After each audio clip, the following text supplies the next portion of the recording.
नागपूर महामार्गावर Hyva tipper गाडीला आग लागल्याची घटना घडली आहे। ही घटना पिंपळगाव शिवारातील पेट्रोल पंपासमोर घडली। हायवा टिप्परनं अचानक पेट घेतल्यानं परिसरात खळबळ उडाली।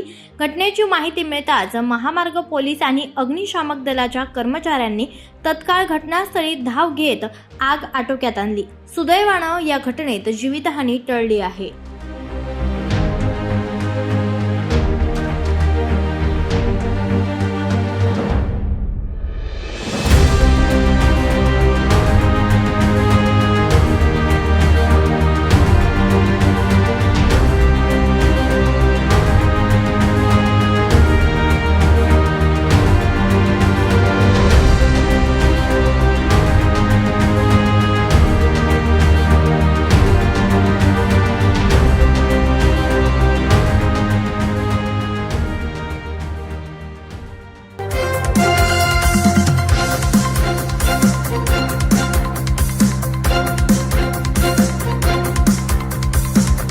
समाज साधना न्यूज, समाजहितासाठी सदैव अग्रेसर।